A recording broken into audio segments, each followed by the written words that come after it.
దాన్ని బట్టి కలుగించవద్దు. నువ్వు ఒక మంచి పని చేస్తే నీకు సంతోషం కలిగింది, చెడు పని చేసినప్పుడు నీకు భయం కలిగింది. చెడు పని ద్వారా నీ మనసు భయంతో నిండిపోతా ఉంటుంది. ఆ చెడు ఎప్పుడు బయటపడతా, ఎవరు ఎప్పుడు ఆ భయాన్ని ఆ పరిస్థితులు బట్టి నా మీద దాడి చేస్తారా, మన భయంతో బ్రతికినంత కాదు. అదే మంచి చేసేవాడికి నువ్వు కాలు వేసుకొని ఎగరేసుకొని తిరగచ్చు. ఏమైనా హల్లెలూయా. అలాగే నువ్వు మంచి మాట మాట్లాడితే కారులా ఎగరేసుకొని తిరగచ్చు. ఒకవేళ నువ్వు అబద్ధాలు మాట్లాడితే, ఇతరుల మీద బంగారం మాట్లాడితే ఆ వ్యక్తులు చూసినప్పుడు నీలో భయం అనేది కలుగుతూ ఉంటుంది. అయ్యో వీళ్ళు ఎదురవుతున్నారు, వీళ్ళతో నేను ఎలా సంతోషాన్ని కోరుకోవడానికి కారణము ఒక దేవునికి వ్యతిరేకమైన జీవితాన్ని జీవిస్తాం. రెండవదిగా సంతోషాన్ని కోరుకోవడానికి కారణం మనుషులకు వ్యతిరేకంగా జీవించడం. మనుషులకు వ్యతిరేకం అంటే మన పెద్దలను గౌరవించలేకపోవడం.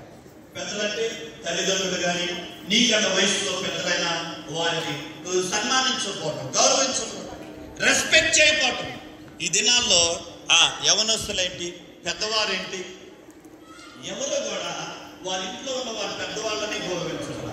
ఇంకా బయట ఉన్న పెద్దలకు ఎలా నిలబడతారు చెప్పండి. ఈ విధమైన పాపం ద్వారా నువ్వు ఎలాగ దేవుని యొక్క సంతోషాన్ని అనుభవించగలుగుతావు?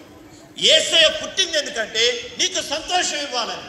కానీ ఆ సంతోషాన్ని ఇదిగో మనుషులను మనుషులను గౌరవించగా ఈ సంతోషాన్ని కోరుకోవాలి.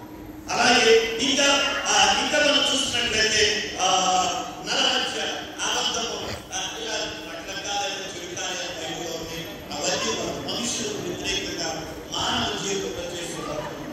కాబట్టి ప్రియమైన దేవుని బిడ్డలారా, యేసయ్య పరిస్థితులను మార్చి సంతోషాన్ని అనుభవించాడు.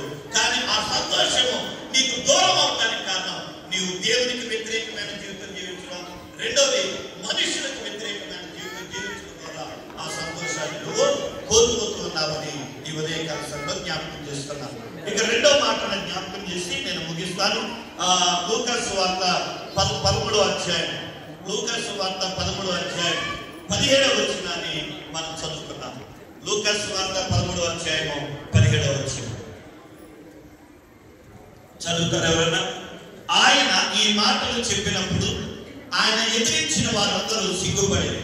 అయితే జనసమూహం అంతయు ఆయన చేసిన ఘనకార్యములన్నిటినీ చూచి సంతోషించెను. మొదటిది యేసయ్య పుట్టుకను బట్టి సంతోషము. రెండోదట యేసయ్య చేసిన ఘన కార్యాలను బట్టి సంతోషం అంట. ఆమేన్, హల్లెలూయా. 12 సంవత్సరాల రక్తస్రావం అవుతుంది. ఆమె జీవితంలో స్వస్థత కలిగింది. ఆమె సంతోషం ఉంటుందా? ఇక్కడ పై వచనంలో ఉండే 18 సంవత్సరాల నుండి ఆమె నడుము ఇలా వంగిపోయింది. దానికి కారణం ఒక దెయ్యము ఆమెను పట్టి పీడిస్తూ ఉంది. ఆ యొక్క దెయ్యము నుండి యేసయ్య విడిపించగా ఆమె హ్యాపీగా ఫీల్ అవుతా ఉంది. కానీ ఆమె దెయ్యం ఎప్పుడు వదిలిపెట్టింది అంటే యేసయ్య ఆదివారం రోజున ఆ దెయ్యం కలుగుతారు.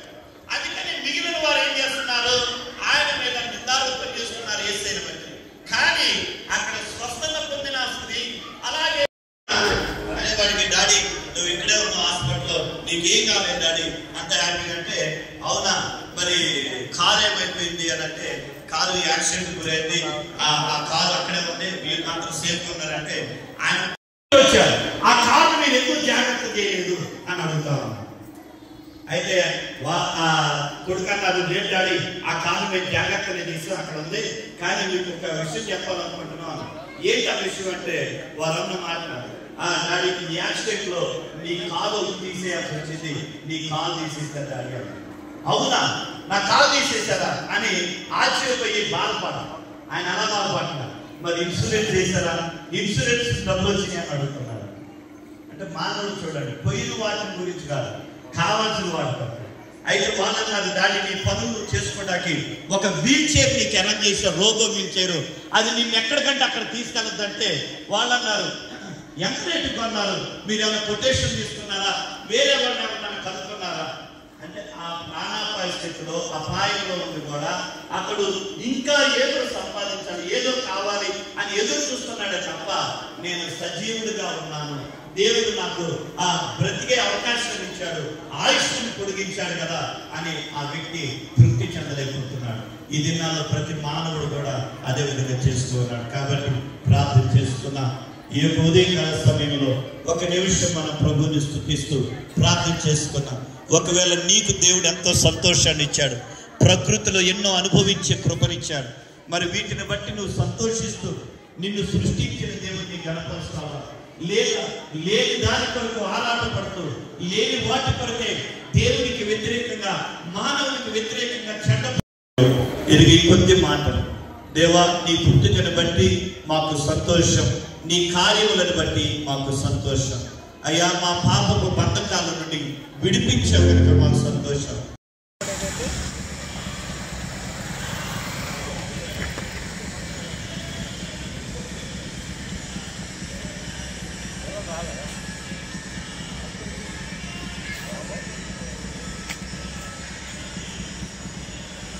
వచ్చిందో